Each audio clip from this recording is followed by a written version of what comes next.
iniciar. Buenas noches a todos. Estamos en estos momentos de acuerdo al capítulo Chiapas, para iniciar la sesión educativa, sesión académica, manejo nutricional de la diabetes en pacientes pediátricos, el cual a- va a ser impartido por el maestro Amílcar Iván Araujo Bedoya. Él es educador en diabetes. Es licenciado en nutrición, egresado de la Universidad Autónoma de Sinaloa, titulado por mención honorífica.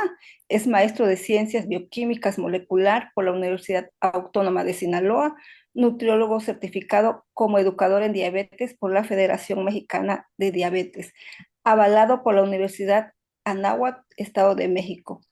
Ha realizado diferentes diplomados, entre ellos el diplomado en nutrición clínica pediátrica, avalado por el Instituto Politécnico Nacional, diplomado de monitorización continua de la glucosa, avalado por la Federación Internacional de la Diabetes. Y también tiene diplomado sobre nutrición en enfermedad renal en pacientes pediátricos. Y está certificado para el uso de dispositivos médicos de microinfusoras de insulina y monitoreos continuos de glucosa por la empresa Medtronic. Actualmente trabaja en el Hospital Ángeles de Culiacán, es especialista clínico para el uso de microinfusora de insulina a nivel Sinaloa, realiza consulta privada en nutrición clínica pediátrica y diabetes en la Clínica de Especialidades Médicas Biofátima. Es nutriólogo de la Asociación Grupo Beta Sinaloa, maestro de la Universidad Autónoma de Durango y también ha impartido diplomas por el Instituto Politécnico Nacional relacionados sobre temas de diabetes y docente en la Facultad de Medicina de la Universidad Autónoma de Durango. Maestro Amílcar, le damos la mejor bienvenida y muchas gracias por haber aceptado participar con nosotros. No, muchas Eh, gracias a ustedes y muchas gracias por la bienvenida, maestra. Chicos, primero que nada, pues buenas tardes aquí en Sinaloa. Desde acá los estamos saludando. El día de hoy, teniendo en cuenta que es el mes de noviembre, pues nos comentaron la situación de dar algo que tenga que ver con diabetes, ¿no? Entonces, muchas veces estamos verificando la diabetes en cuestiones de población, porque al final del día hay que ser muy honesto que la diabetes afecta a cualquier población. Entonces, el día de hoy, pues, como término, un término general, honestamente. Vamos a hablar un poco, obviamente, sobre el manejo correcto, manejo nutricional de la diabetes en el paciente pediátrico.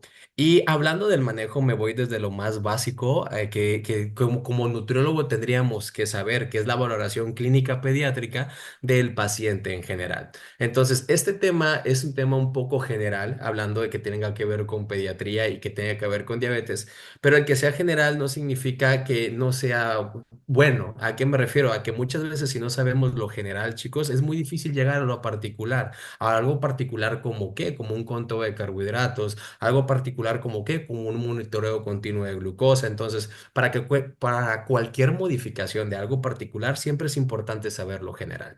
Entonces, la presentación está muy ad hoc también a pediatría, chicos, en cuestiones básicas también como nutriólogos que ya somos, ¿de acuerdo? O que estamos estudiando. Así que pues me encantaría que al final de esto pues tuviéramos muchas respuestas, muchas preguntas y si no pues lo vamos haciendo dinámico en el momento. Entonces, todo inicia, chicos, sobre la valoración, ¿de acuerdo? Obviamente todos sabemos esa Biblia que tenemos el todo de A, B, C, D y en algunas situaciones le agregan E de la valoración nutricional, ¿no? Que lo conocemos como una serie ordenada, chicos, y sistemática de pruebas y mediciones aplicadas para determinar el estado nutricio de una persona, en este caso de un paciente, posiblemente que viva o que pueda vivir con diabetes, porque gran parte de la valoración nutricional es eso, es determinar también un diagnóstico, ¿no? Y esta dicha valoración tenemos lo que es la antropometría, los bioquímicos, los clínicos y los dietéticos, que en general me voy a enfocar antropometría, bioquímicos y dietéticos, ¿de acuerdo? Entonces, normalmente, ¿qué ocurre o qué obtiene o qué necesita la situación de la valoración? Pues lo primero es que ocupamos obtener datos del paciente, ¿no? En este caso, datos del niño, ¿sí? Datos que pueden obtenerse principalmente por parte de los papás, porque honestamente la diabetes en situaciones pediátricas, yo tengo el paciente más pequeño que tiene diabetes, tiene un año, un mes, ¿no? Que se diagnosticó a los 6 meses. Entonces, toda la situación de los datos, chicos, van a ir obtenidos del papá. Antecedentes familiares, antecedentes personales, situaciones que es el tratamiento farmacológico. Entonces, ese es el primer paso de la valoración, que ya lo sabemos, chicos, ¿no? Después, realización de una serie de determinadas de pruebas y mediciones, que eso puede ser pruebas antropométricas y pruebas bioquímicas. Entender que no solamente nos enfocamos en DM. Cuando decimos diabetes en edades pediátricas, pensamos que es diabetes mellitus tipo uno. De hecho, la diabetes, el término de diabetes infantil ya no se acuña así por la Federación Internacional de la Diabetes, porque la diabetes tipo uno actualmente se está presentando en muchas personas que salían del rango de edad. Dicho rango de edad, chicos, iba entre 5 a 11 años, ¿no? Entonces, actualmente se quita la diabetes infantil y tener en cuenta que gran parte de esta plática tiene que ver con diabetes mellitus tipo uno y diabetes mellitus tipo 2, ¿no?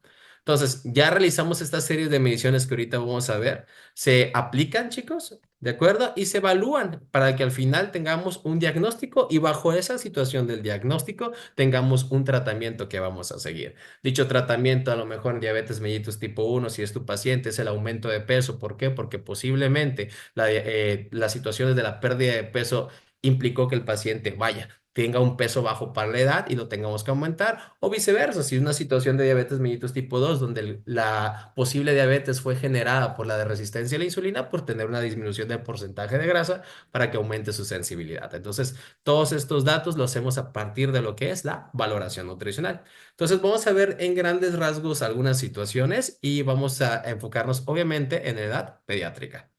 Entonces, la antropometría ya lo sabemos, chicos. Los indicadores antropométricos en niños y adolescentes no solamente permiten evaluar las dimensiones físicas y la composición corporal, sino también nos indican, chicos, tener un seguimiento sobre el crecimiento lineal del paciente. ¿A qué me refiero? A que el paciente esté creciendo de acorde a su edad. Obviamente, estos datos antropométricos se van a meter a ciertas tablas, ¿no? Que las conocemos con gráficas de percentiles o gráficas de ohms que ahorita vamos a ver también, ¿no?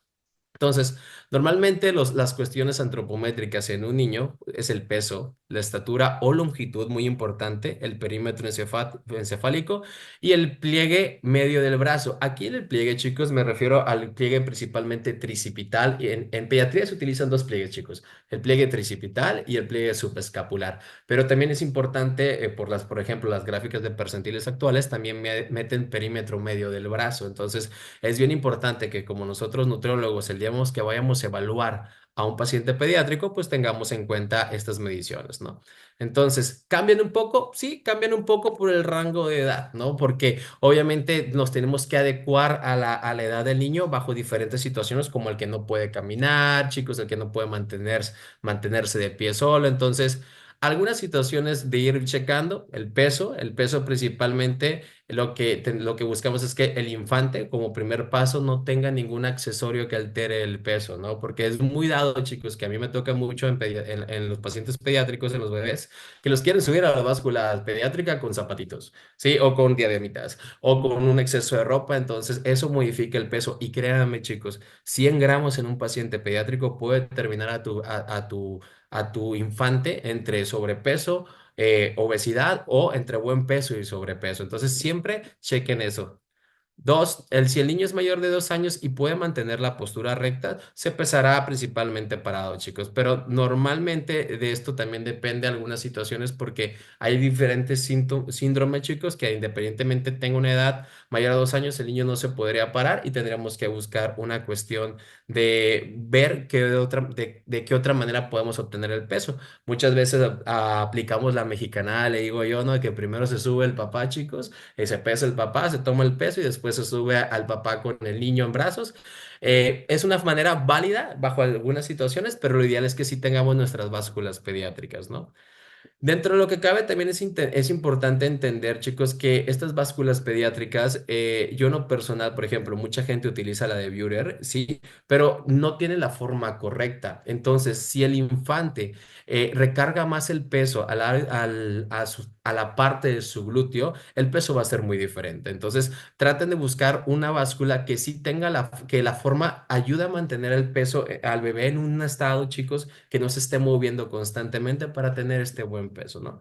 Y estas básculas pediátricas también tienen situaciones de peso, que normalmente el máximo que puede llegar a tener son situaciones de 20 kilogramos de peso. Entonces, si tu paciente pediátrico que me ha pasado pesa más de 20 kilos, chicos, pues lo ideal sería buscar otra manera de obtener ese peso. Y siempre repetir la medición 2 veces.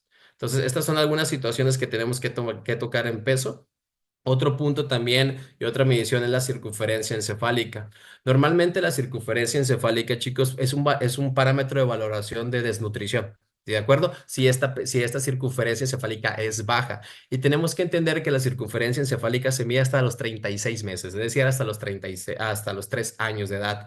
Hay algunas situaciones que algunas bibliografías que indican que a los 4 o 5, pero la gran mayoría aplica que ya no es relevante a edades mayores de 3 años. ¿De acuerdo? Entonces, siempre el niño tiene que estar sentado, eliminar cualquier cosa de su cabello, chicos. La cinta principalmente se va a colocar al lado lateral, principalmente el cero, y tiene que pasar por la parte más pronunciada de la frente, de la nuca y por arriba de las orejas y de las cejas, chicos. Y es muy importante que si podemos obtener ayuda del padre para mantener el plano de Frankfurt, para tener esta medición. Siempre yo les recomiendo a mis alumnos que no midan por de enfrente porque puede ser muy invasivo y es un niño y se va a asustar. Entonces siempre traten de medir de lado. Y también otro punto importante, no traten de medir siempre cargando al niño porque el niño va a estar constantemente moviéndose y pues eso va a hacer sesgo en la medición.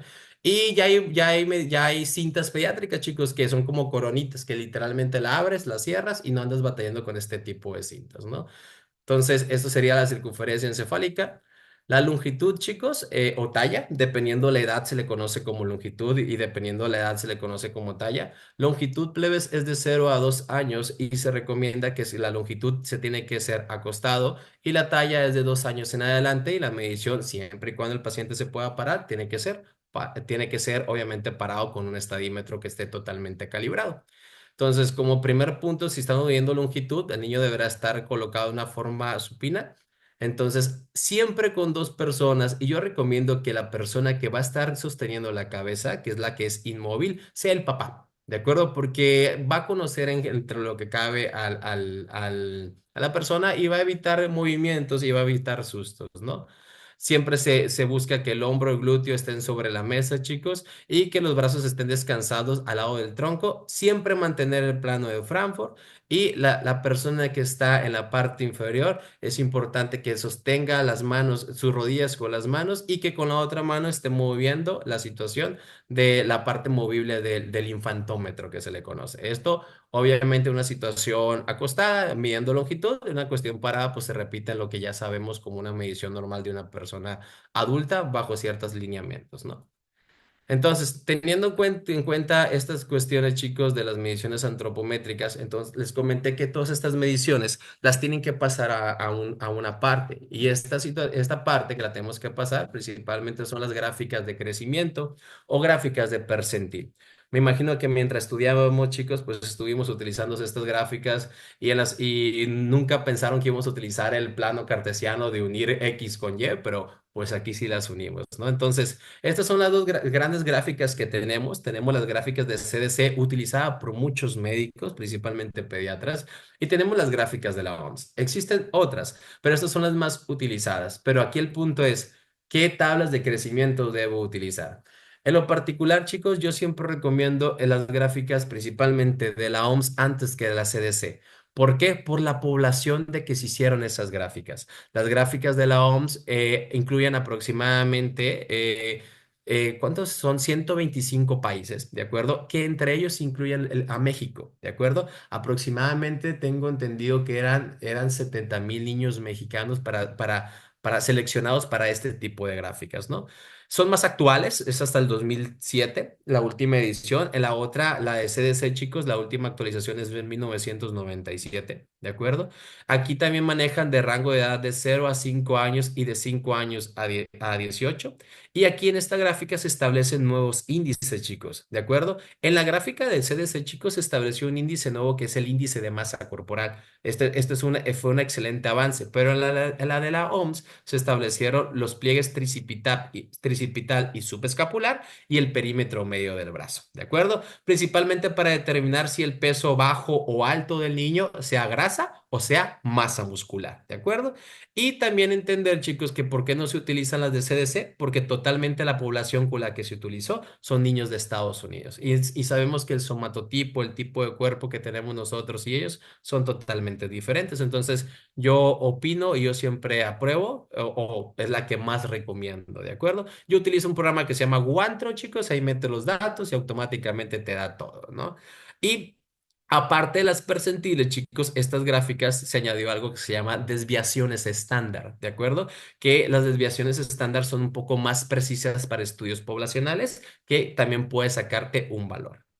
Entonces, las gráficas que incluyen, por ejemplo, habían dos tipos, de 0 a 5 y de 5 a 18, ¿no?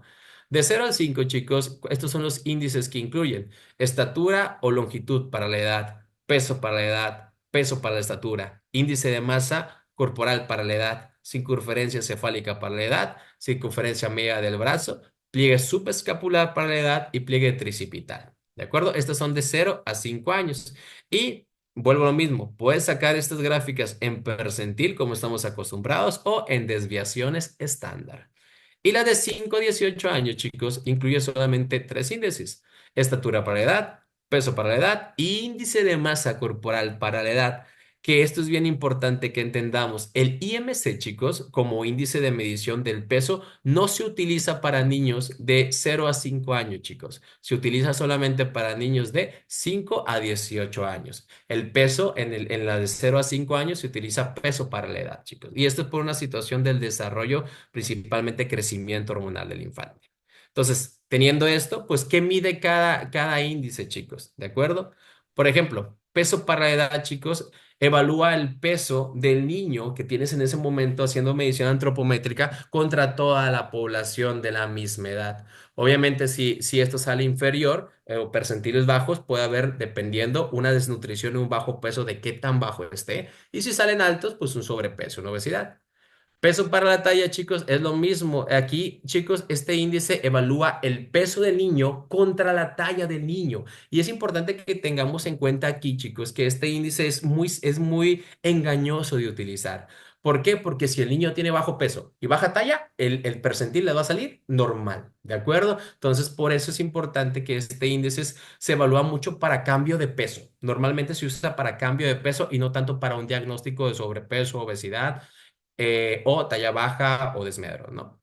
Entonces tenemos talla para la edad, chicos, que dentro de lo que cabe, este sí evalúa la talla contra la población general. Si lo tenemos inferior, chicos, dentro de lo que cabe podemos tener una desnutrición crónica, una desnutrición aguda, chicos. Y si el niño es grande para la edad, plebes, honestamente no hay una significancia nutricia. Ojo, nutricia, no estoy hablando médica. Si el niño es alto y el peso se relaciona normalmente con su estatura y su percentil es correcto, no tenemos mucho que hacer.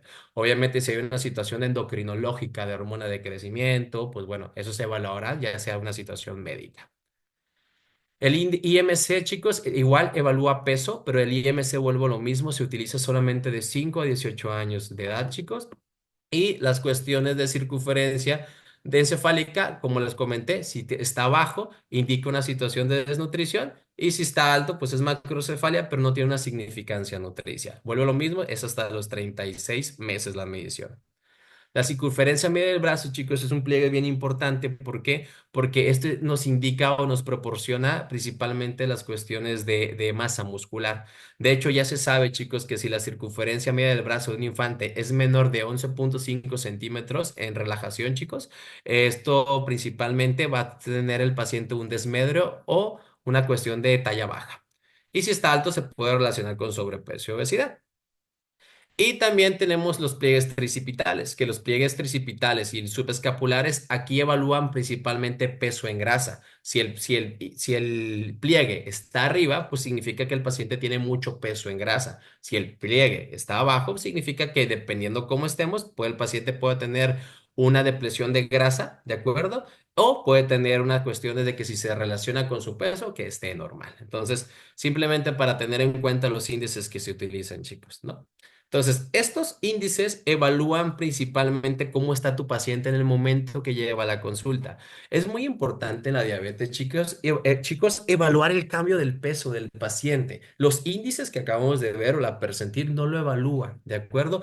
Entonces, existen fórmulas, chicos, que se llaman el porcentaje de cambio de peso, ¿de acuerdo? Que puede indicar esta cuestión del movimiento, el peso, mientras estás consultando al paciente, ya sea si lo ves semanal, mensual, trimestral o cada 10 meses.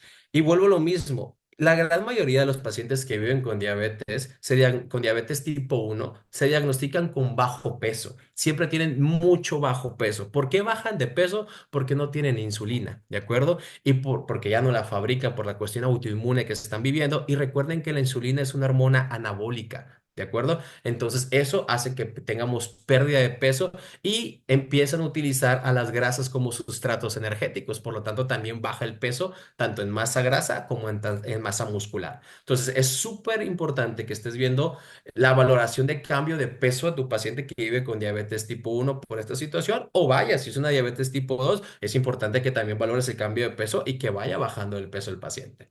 Entonces, esta fórmula, chicos, dependiendo cómo lo estés midiendo, es peso, porcentaje de cambio de peso es peso previo menos pesos actual entre peso previo y esto lo multiplicas por 100 para tener un porcentaje.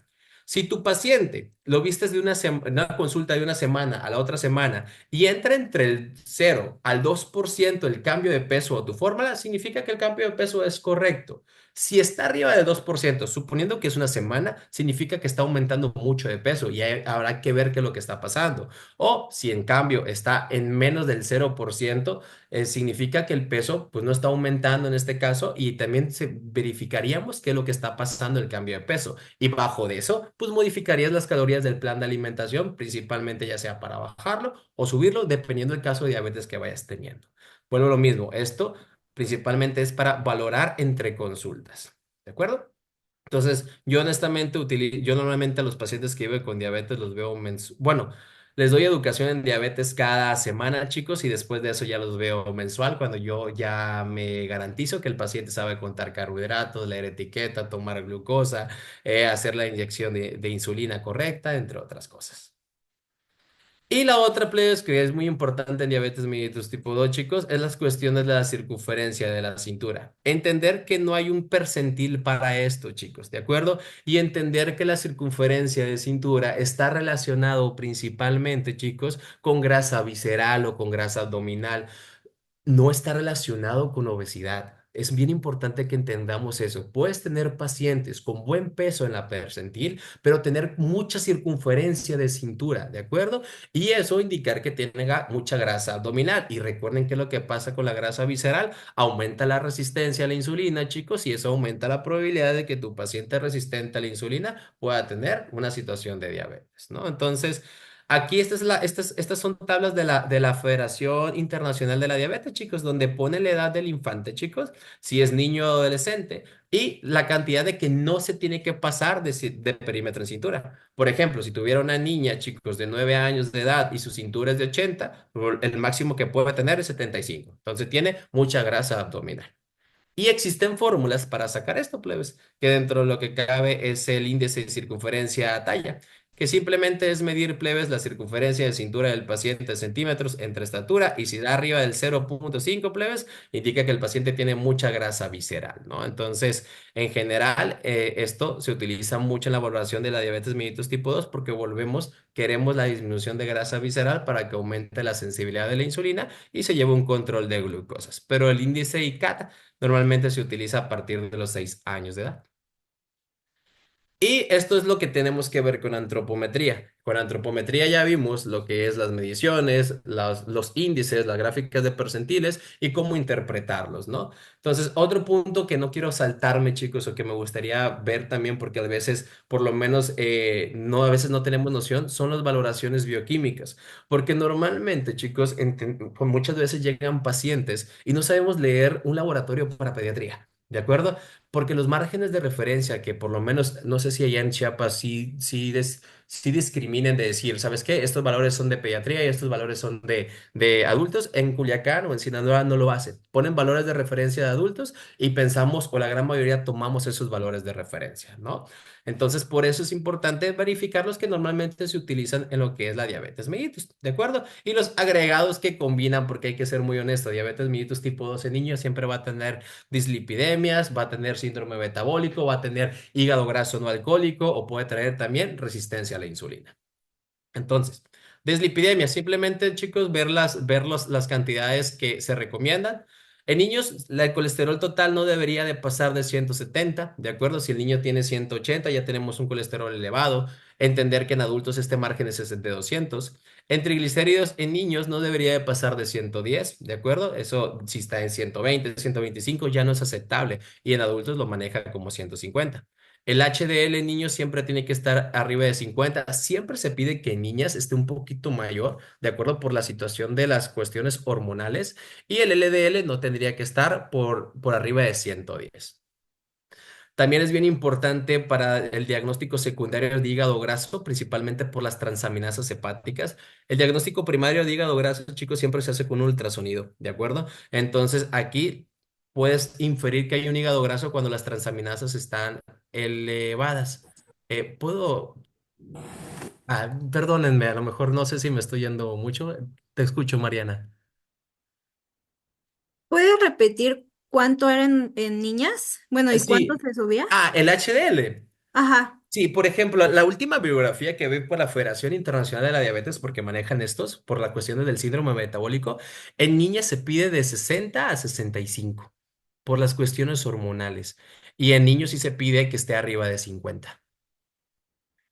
Plebes, y también, perdón por tutearlo, chicos, pero también es bien importante que entiendan que a veces pueden encontrar colesterol total elevado del 170, ¿de acuerdo? Pero recuerden que el colesterol total es la suma del HDL y el LDL. A mí me pasa mucho en consulta que pueden tener 220 de colesterol, ¿de acuerdo, chicos? Pero veo el HDL está en 80, en 70, y el LDL está abajo. Entonces, ahí podríamos pensar que es bien importante que pidan el perfil hepático, el perfil lipídico, y no solamente nos quedemos con colesterol total.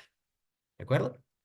Y también yo lo que hago es que estas las pido por separado, chicos, y tengan en cuenta que la que manda más plebes es la ALT. ¿De acuerdo? Los diagnósticos o los criterios de diagnóstico indican, si tú tienes una ST elevada, ¿de acuerdo? Pero una LT baja, hay poca posibilidad de que haya un hígado graso. Si las dos están elevadas, hay mucha posibilidad de que haya un hígado graso. Pero puedes tener una ST normal, ¿de acuerdo? Pero una ALT elevada es casi seguro que hay una esteatosis hepática no alcohólica. ¿De acuerdo? Entonces, esto tiene que ver con las cuestiones del hígado graso.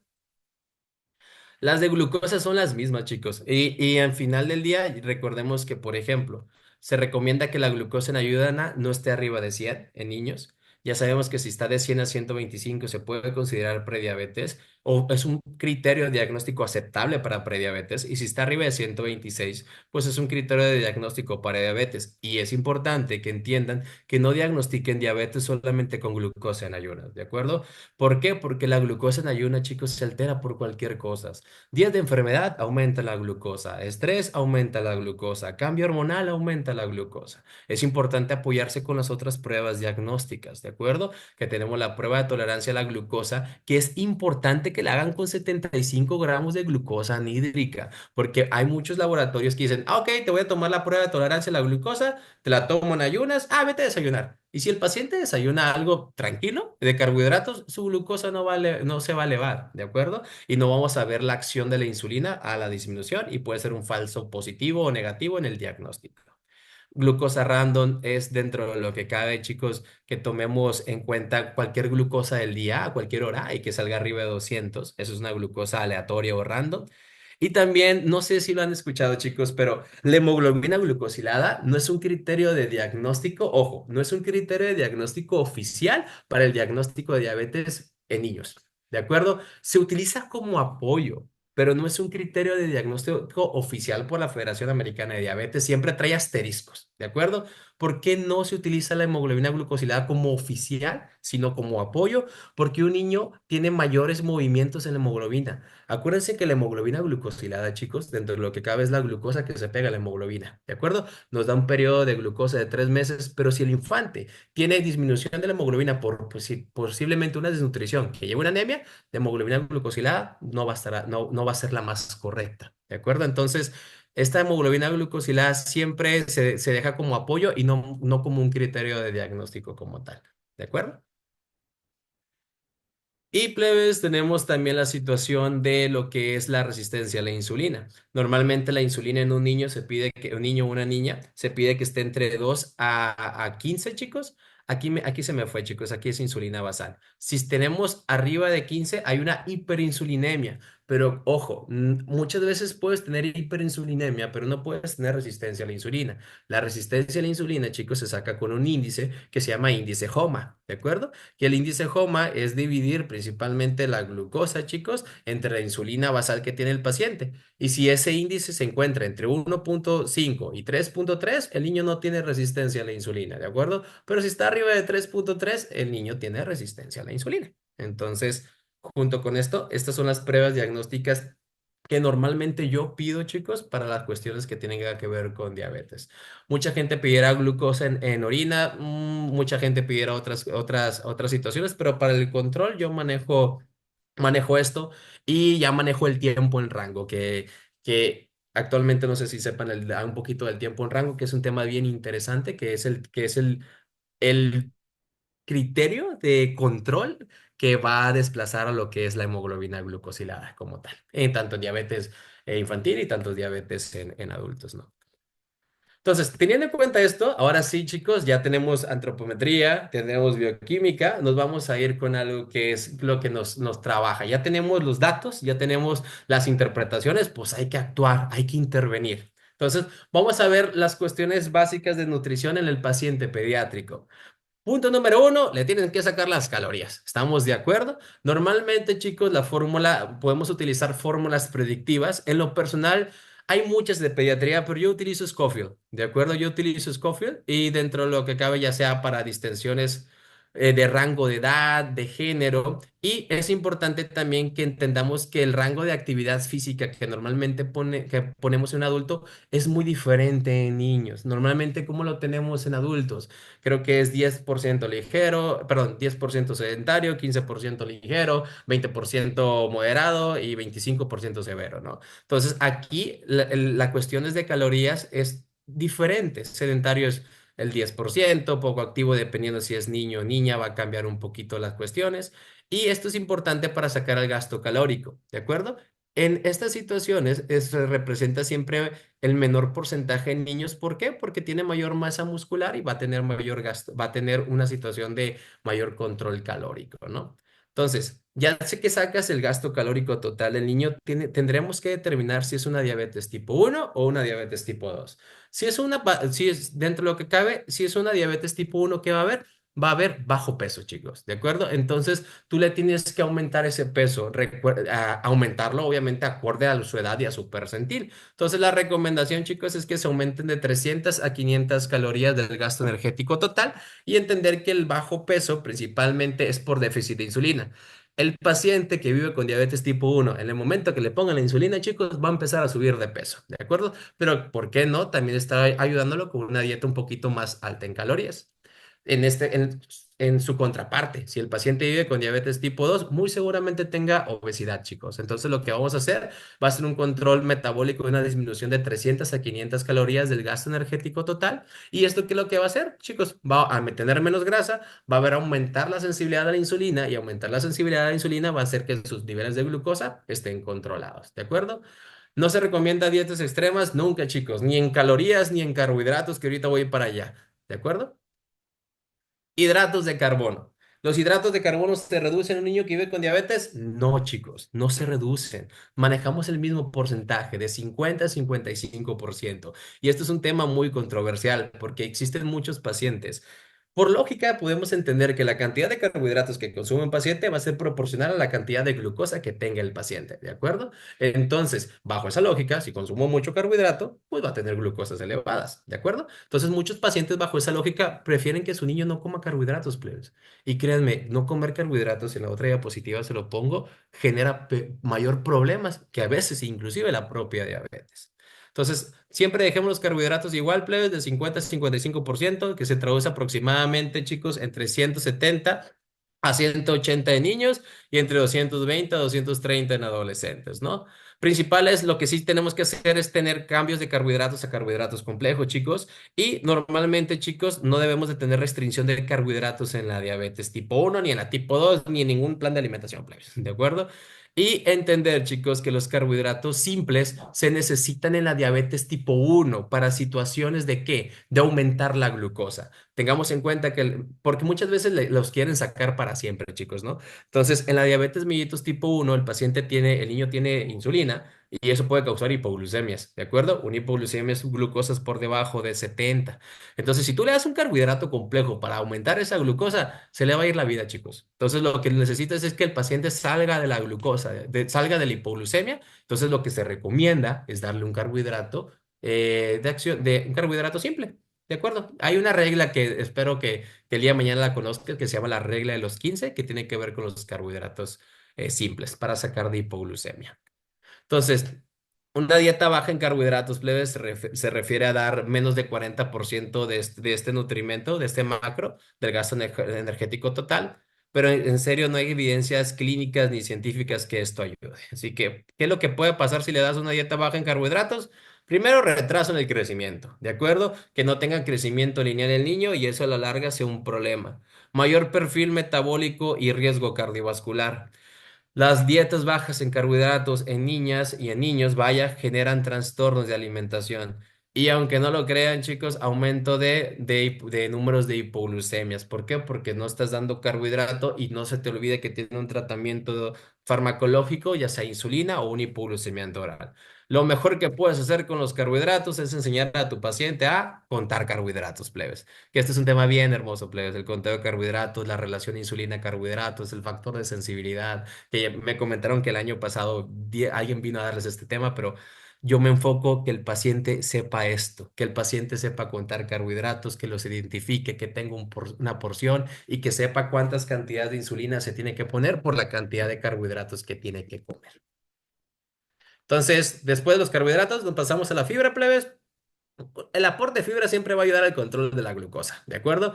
Dentro de lo que cabe, ayuda a reducir los niveles lipídicos. ¿Por qué? Porque hace dentro de lo que cabe la función de una pectina y se van absorbiendo, pues, un poco, se absorben menos. ¿Por qué? Porque la pectina atrapa a este colesterol. Ayuda a mejorar la salud digestiva por las cuestiones de la microbiota intestinal, chicos, ya sea como prebiótico, ¿de acuerdo? Y mejora el control glucémico y con esto pues ayuda a reducir los niveles de hemoglobina glucosilada y tiempo en rango, ¿no? Al tener una comida, un carbohidrato vaya, mayor aporte de fibra, lo que va a hacer es que el mayor aporte de fibra se absorba mucho más lento la glucosa y esa absorción lenta de glucosa, chicos, va a producir menos picos de insulina. Y eso pues a la larga es favorable para el paciente que vive con diabetes mellitus tipo 2.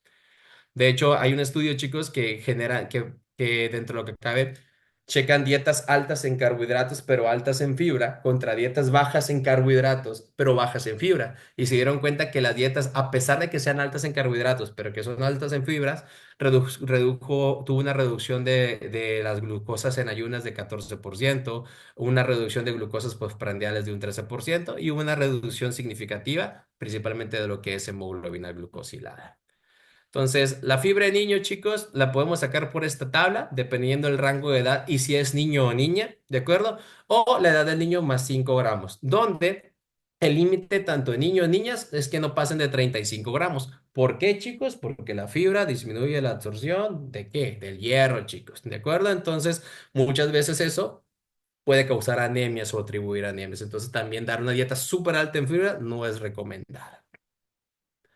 Pasamos a los lípidos, vuelvo a lo mismo, igual, plebes, de 30 a 35% del gasto calórico total, menos del 7% tienen que ser grasas saturadas, las grasas muy insaturadas van del 10 al 20% del gasto calórico total, colesterol que sea menos a 200 miligramos al día, chicos, las poliinsaturadas no deben de ser, chicos, arriba del 10%, y se sugiere consumir de 80 a 120 gramos de pescado, normalmente 2 veces a la semana para satisfacer las necesidades de omega 3, porque sabemos que la disminución de triglicéridos plebes y las cuestiones también de los omega 3 quitan la inflamación, chicos. Y acuérdense que la obesidad es una enfermedad inflamatoria. Entonces es bien importante que la cantidad de omega 3 pues ayuda sea la adecuada. ¿Cuánto es lo adecuado, chicos? De 6 a 24 meses, de 10 a 12 miligramos por kilogramo de peso, de 2 a 4 de 100 a 150, de 4 a 10 de 250, chicos, y de 10 a 18 pues dar 500 miligramos de omega 3. Y es bien importante, chicos, que si van a suplementar omega 3 chequen la suplementación, porque muchas veces la cápsula te ofrece 500 miligramos y pues nada que ver, ¿no? A veces de esos 500 trae 220 miligramos de omega 3. Entonces, siempre es importante que si vas a suplementar, nunca dejes de dar alimentos ricos en omega 3. Proteínas. Este nutrimento también le tenemos a veces mucho miedo en la diabetes. ¿Por qué? Porque una de las complicaciones crónicas en la diabetes es es la nefropatía diabética. Pero en general no se hace disminución, chicos. Se deja del 15 al 20% el gasto calórico total y dependiendo del rango de edad es la cantidad de proteína. De 1 a 5 años, 2 gramos por kilogramo de peso. De 6 a 10, 1 gramo por kilogramo de peso. Y de 10 en adelante se utiliza una proteína normal, 0,8 gramos por kilogramo de peso. ¿Por qué le tenemos miedo o por qué en la diabetes tipo 1, chicos, pasa mucho de tener miedo a la proteína? Porque normalmente hay pacientes, chicos, que tienen niveles altos de microalbuminuria. Y tener en cuenta todo suma, plebes. Puedes tener un paciente que esté muy mal en glucosa, ¿de acuerdo? Y eso va a afectar a la situación renal, pero también muchas veces ese paciente está consumiendo mucha proteína. Entonces, ya tienes dos situaciones que pueden afectar los niveles de microalbuminuria, creatinina, urea. Pero aquí no se hace reducción de proteína, chicos. Sí, principalmente se hace el cambio, ¿de acuerdo? Dejar de utilizar una proteína animal, plebes, y empezar a utilizar en mayor porcentaje una proteína vegetal. O vaya, esta situación de los aminoácidos esenciales y no esenciales en la combinación. Entonces, siempre yo lo que hago es cambio la proteína. Y plebes, vitaminas y minerales, me quiero enfocar a estas dos, a la vitamina D y al magnesio, porque dentro de lo que cabe, los niños con diabetes tienen los mismos requerimientos de vitaminas que niños sanos, pero estas dos vitaminas posiblemente también la utilicen mucho, ya se le conoce como neutracéuticos, es decir, que normalmente estas vitaminas tienen efectos casi iguales de cuestiones que tengan que ver con tratamiento farmacológico y también, lamentablemente, tenemos mucha deficiencia de la vitamina D y del magnesio, principalmente por el origen alimentario que lo comemos poco o ya la materia prima como tal no trae buenos niveles, ¿no? Entonces, la vitamina D, chicos, dentro de lo que cabe, la deficiencia de vitamina D ya está muy marcada. De hecho, existen varios estudios plebes en PubMed, por ejemplo, aquí puse aproximadamente 42 relacionados con las cuestiones que tengan que ver con diabetes y el control de la glucosa en vitamina D de niños. ¿Por qué es importante tener una buena vitamina D? Porque uno, trae una estimulación directa de la secreción de insulina a través del receptor de la vitamina D en células pancreáticas, es decir, aumenta la secreción de la misma insulina. Dos, disminuye la inflamación sistémica y posterior mejora la resistencia a la insulina al tener menos inflamación. Y tres, mejora la resistencia periférica a la insulina principalmente por músculos e hígado, ¿no? Entonces, los valores de referencia, chicos, en pediatría es que hay una deficiencia de vitamina D si traemos menos de 20, este es miligramos, chicos. Tenemos una deficiencia si es menor a 20 miligramos, una insuficiencia si es menor, si está entre 20 a 30, chicos, y una suficiencia si está arriba de 30, chicos.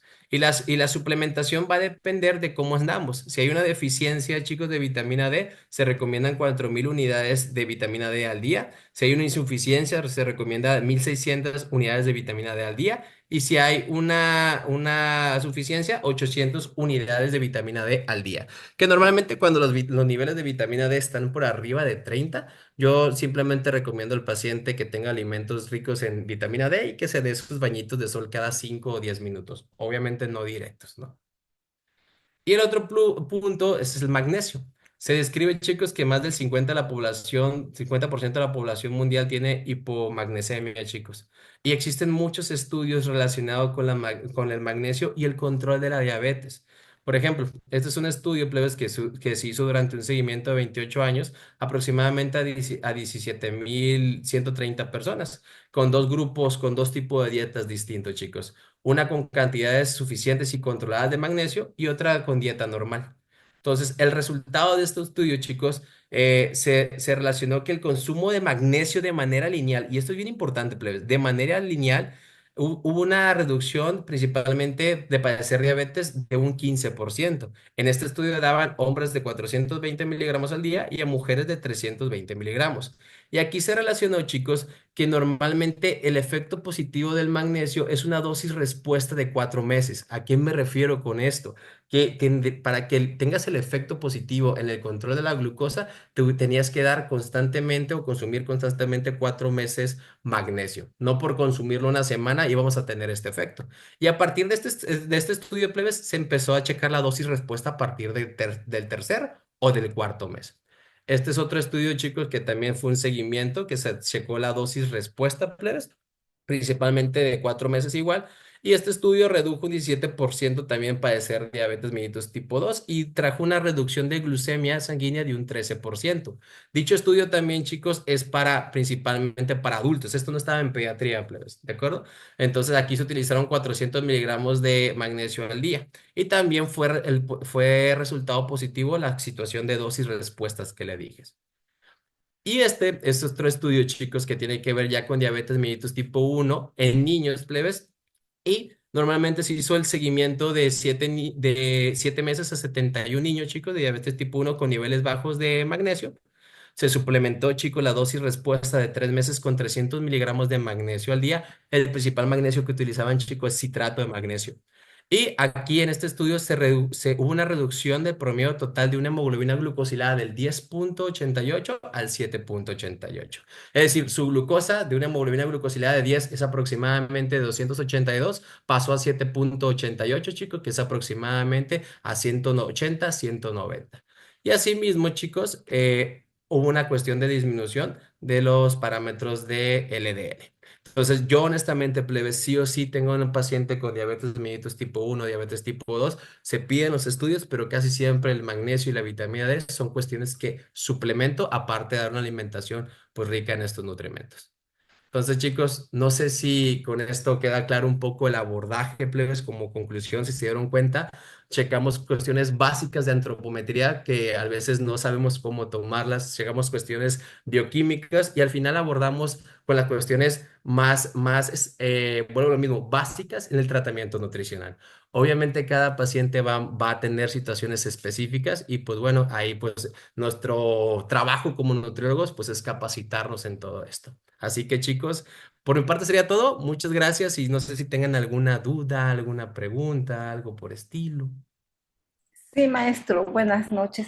Hay una pregunta en el chat donde dice, ¿los valores de deficiencia de vitamina D en manogramos es correcto? Sí, es correcto. Yo ahorita, de hecho, lo estaba checando aquí en la libreta. Ahorita me equivoqué por la referencia de la cantidad, pero sí es correcta. Y tenemos también, gracias, maestro. Ay, perdóneme, ya me estoy moviendo aquí. Ahí está. No, no, no se preocupe. Tenemos, creo que otra pregunta. Permíteme un minuto. Sí, no se preocupe, maestra. Yo no tengo deshabilitado esta parte, por eso no lo veo. Es que parece que vi, pero no, ya, eh, hay otras preguntas A que quieran ver. hacer al maestro. Creo que ya no hay. Sí, aquí veo 7. A ver, buenas noches. A ver, ya estoy checando. No, parece, es que no sé. Sí, creo que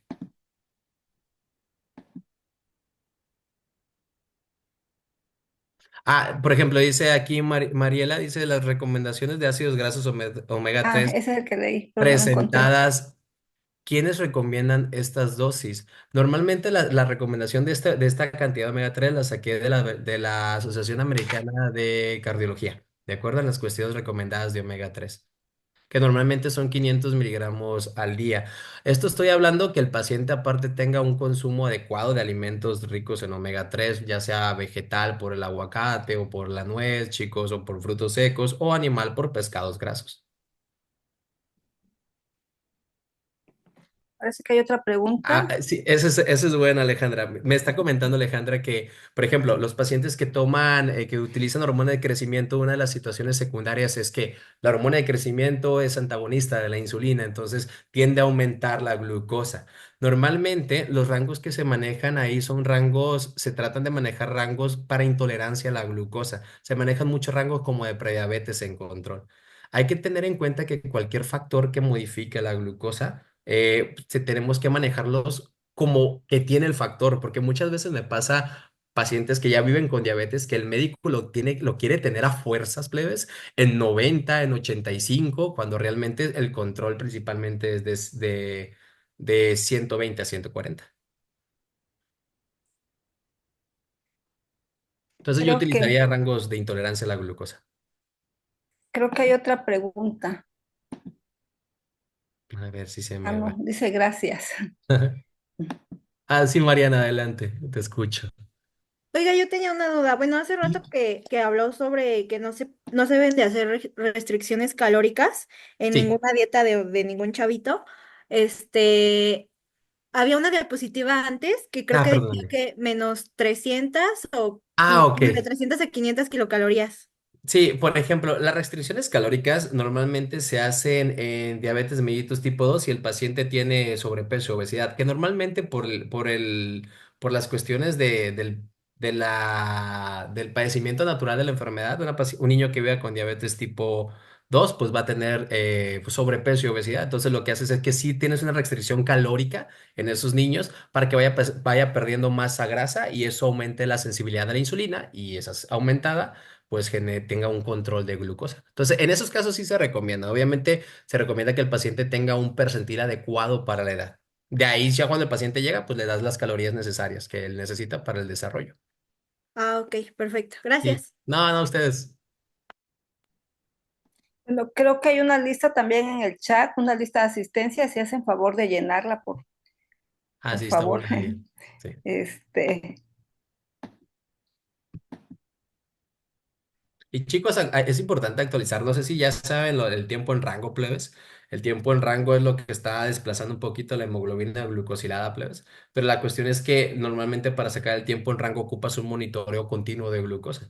Que el actualmente se sabe, plebes, que los problemas microvasculares de la diabetes no tiene tanto que ver con glucosas elevadas. ¿Sí? Ya se sabe que las principales problemas es por la variabilidad glucémica. Tener arriba, abajo, arriba, abajo, arriba, abajo. Eso genera más problemas que tener una glucosa estable arriba. Entonces también es importante ir actualizándonos en esos criterios de diagnóstico.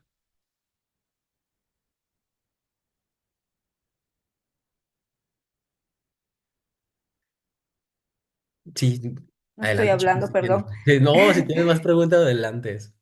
Gracias, no escuché bien si estas cantidades recomendadas son consideradas el EPA más el DHA o es No, omega 3. es solamente el EPA más el DHA, compañera. Así son las situaciones recomendadas de esos. Y bueno, Marisa Suárez, muchas gracias, gracias. Bueno, si ya No hay no hay problema. más preguntas, ¿qué hacer? Bueno, vamos a darle las gracias al maestro Amílcar Ay, gracias a ustedes. por este gran tema que nos acaba de dar, por esta actualización que es muy importante, que siempre como nutriólogos estemos capacitándonos todos los días, porque como sabemos, la nutrición es una ciencia y es cambiante y tenemos que capacitarnos día a día.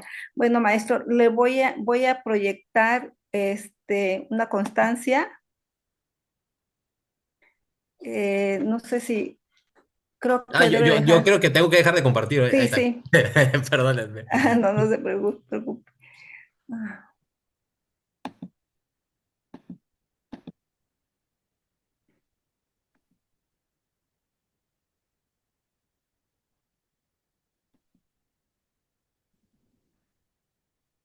A ver,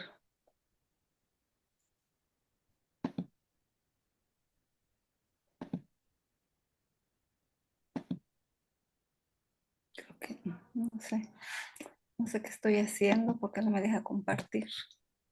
Yo creo que no le quité el mando, según yo, maestra. ¿No? Es que dice notas y pizarra. Mm,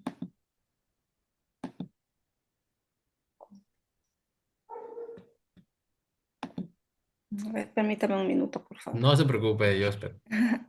Voy a ver que me lo comparta. ¿Hay otra pregunta? Ya no, ¿verdad? No, creo que ya no. A ver, voy a checar en el chat. No, creo que ya no.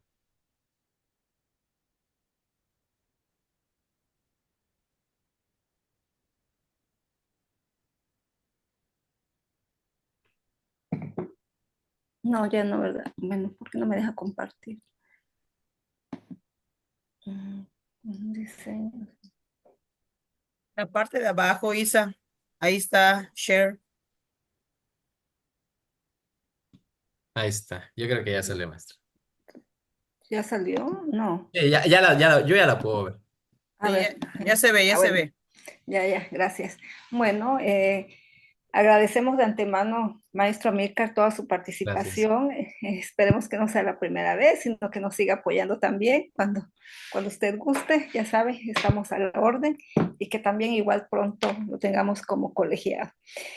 Bueno, otorgamos la presente constancia al maestro Amílcar Iván Araujo Bedoya, educador en diabetes, por su participación como ponente en la sesión académica Manejo Nutricional de la Diabetes en Pacientes Pediátricos con una duración de 1 hora, bajo el aval curricular del Colegio Mexicano de Nutriólogos, capítulo Chiapas, Tuxtla Gutiérrez, Chiapas, a 22 de noviembre del 2024, firmado por nuestra presidenta nacional del Colegio Mexicano de Nutriólogos, la doctora Erika Judith López Zúñiga, y por mí, María Isabel Hernández García, presidenta del capítulo Chiapas. Maestro, de verdad, muchísimas gracias por todo el apoyo. Fue un placer estar escuchando su ponencia, muy importante, sobre todo porque es manejo de la diabetes en niños, ¿no? En la edad pediátrica, que muchas veces no estamos nosotros actualizados en eso. Bueno, no todos, ¿verdad? Pero sí, a veces es muy importante. Y bueno, también la maestra Saldaña, escribe que es muy interesante toda la información y le da las gracias. Ay, Bueno, muchas también gracias. a través de su persona, maestro Amílcar, le pido de favor que entregue saludos del parte del capítulo Chiapas a la maestra Nancy y bueno, muchísimas gracias porque No, con pues ella nos gusto. ayudó a conectarnos para esta ponencia. Muchísimas gracias. También al público de nutriólogos que nos están escuchando, que escucharon esta sesión. Algunos pertenecen al capítulo o algún capítulo de México, del capítulo mexicano nacional. Y bueno, no sé si hay algún estudiante o algún nutriólogo que no sea colegiado. Los invitamos a los nutriólogos que todavía no se han colegiado a que se animen, que es muy importante tener esas capacitaciones, ¿verdad? Mariana Pérez dice que ella viene de la UAM, tener todas estas capacitaciones, porque bueno, es, como nutriólogos tenemos que estar capacitados y bueno, pertenecer a un colegio también es un privilegio, sobre todo el capítulo, no bueno, el capítulo Chiapas, pero sobre todo el capítulo al Colegio Mexicano a nivel nacional, porque sabemos que está registrado ante la Secretaría de Educación Pública y eso es pues un plus como nutriólogos que tenemos. Muchísimas gracias a todos los nutriólogos y a usted, maestro Amílcar. Muchas gracias. Bueno, con esto damos por terminada la sesión y muy pronto les avisaremos de otros nuevos cursos que vayamos a tener. Muchas gracias. Pienso mucho, muchas gracias por la invitación. Que pasen buenas noches. Gracias Hasta luego. igualmente a todos.